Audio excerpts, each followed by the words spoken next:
और आपको बता दें, रांची लोकसभा सीट से 2 उम्मीदवार मैदान में, जहां बीजेपी की तरफ से संजय सेठ है तो वहीं इंडी गठबंधन की तरफ से यशस्विनी सहाय। 6 मई तक नामांकन भरे जाएंगे। 7 मई को नामांकन पत्रों की जांच होगी। 9 मई तक वापस लिए जा सकेंगे नामांकन। आपको बता दें कि 4 जून को वोटों की गिनती है। 25 मई को वोट डाले जाएंगे। कुल मतदाता जो है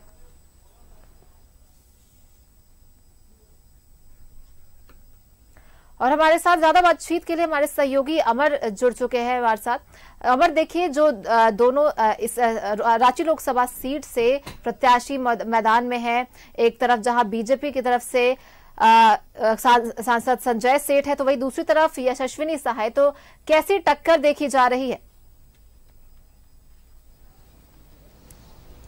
देखिए, बिल्कुल ये कहना बड़ा मुश्किल है कि आखिर कौन जीतेगा और कौन हारेगा, क्योंकि अगर जनता की मन देखें, अगर टटोलने की कोशिश करें तो यहाँ इस बात का क्लियर नहीं हो पा रहा है कि भारतीय जनता पार्टी के उम्मीदवार ज्यादा मजबूत हैं या फिर जो कांग्रेस पार्टी के उम्मीदवार। क्योंकि अगर कांग्रेस पार्टी के उम्मीदवार की अगर बात आप करते हैं तो यशस्विनी सहाय जो हैं, उनके पिताजी गृह राज्य मंत्री रह चुके हैं। उसके बाद उनके पास कई पोर्टफोलियो जब कांग्रेस की सरकार थी तब था, और एक पहचान जो है सुबोधकांत सहाय को लेकर के है।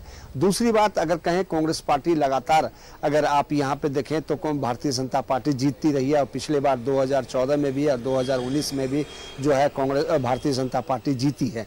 जो मजबूत की अगर बात करें, प्रधानमंत्री खुद यहाँ पे आए थे, रोड शो उन्होंने किया और भारतीय जनता पार्टी के उम्मीदवार के लिए उन्होंने वोट मांगा। तो ये कहना बड़ा मुश्किल होगा कि आखिर कौन जीतेगा। कल अगर आप देखें तो राहुल गांधी खुद आए थे, जो खूंटी लोकसभा, जो लोहरदगा लोकसभा से उन्होंने अपने उम्मीदवार के लिए और झारखंड में ज्यादा से ज्यादा वोट करने के लिए उन्होंने अपील किया, क्योंकि मुख्यमंत्री भी थे, गठबंधन में है मुख्यमंत्री, तो उन्होंने भी अपील किया। तो सभी राजनीतिक दल जो हैं अपनी अपनी ओर से वोट मांग तो जरूर रहे हैं, लेकिन तय जनता को करनी है। क्या जनता कांग्रेस पर यकीन दिखाएगी या फिर भारतीय जनता पार्टी पर? क्योंकि जनता अब इतनी बुर्बक नहीं रही, वो सब कुछ हर पहलू को टटोलती है, जानती है, परखती है, तौलती है, उसके बाद वोट करने के लिए जाती है। तो अब देखना ये होगा कि जो रुख है वो किसके पक्ष में है, चाहे संजय सेठ के पक्ष में है या यशस्विनी सहाय के पक्ष में है। जी बिल्कुल अमर, तो एक तरफ जहां बीजेपी की तरफ से सांसद संजय सेठ है जो जीतते आ रहे हैं, तो वही दूसरी तरफ सुबोधकांत सहाय भी एक बड़ा चेहरा, उनकी बेटी है। और ईडी की जो हाल फिलहाल में कार्रवाई हुई है अमर, उसका इस पे कितना असर पड़ता हुआ दिखेगा? बिल्कुल, देखिए, आपने सही कहा कि जो ईडी की कार्रवाई है, जो पैसे मिले हैं वो उसमें सीधे तौर पर जो है कांग्रेस के ऊपर जो है निशाना है। क्योंकि कहा यह जा रहा है कि जो कांग्रेस के मंत्री हैं उनके पीएस के नौकर के घर से जो पैसे मिले हैं। अब देखना यह होगा, क्योंकि मैं इसमें एक तटस्थ अगर कहें पत्रकारिता, तो मैं इसमें किसी के ऊपर आरोप नहीं लगा सकता, क्योंकि जब तक इस बात की पुष्टि नहीं हो जाती कि आखिर ये पैसा किसका है, क्योंकि जांच की बात है और जांच उस पर करेगा। हाँ, संदेह के घेरे जरूर हैं कि हो सकता है कि उनका हो या फिर उनका सह हो। आज हमारी बात जो दिल्ली से आए हुए हैं ज्योति सिंह, उन्होंने जो प्रभारी बनाया गया है खास करके पूरे झारखंड का मीडिया कोऑर्डिनेटर के लिए, तो उन्होंने कहा कि इस बात की पुष्टि तब होगी जब इस बात की जांच हो जाएगी, ईडी इस बात की जांच करे। और अगर उनको लगता है तो ईडी जो कार्रवाई कर रही है वो कब ना कर सकता है।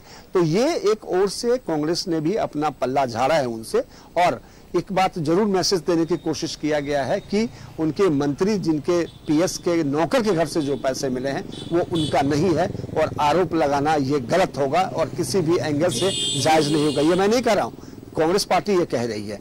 तो सवाल उठता है कि जो पैसे मिले हैं, इस बात का शंका जरूर है कि हो सकता है कि वो मंत्री का पैसा हो। ये संभावनाएं हैं, इसकी पुष्टि अभी तक नहीं हुई है। जी बिल्कुल अमर, तो इसका असर तो जरूर पड़ता दिखेगा। बहुत बहुत धन्यवाद आपका हमारे साथ जुड़ने के लिए और तमाम बातचीत के लिए।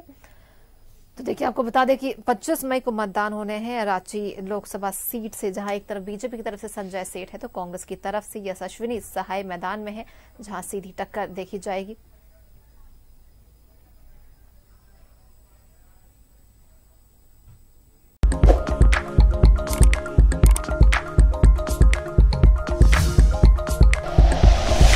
Like and share videos, subscribe करें हमारा चैनल और प्रेस करें बेल आइकॉन।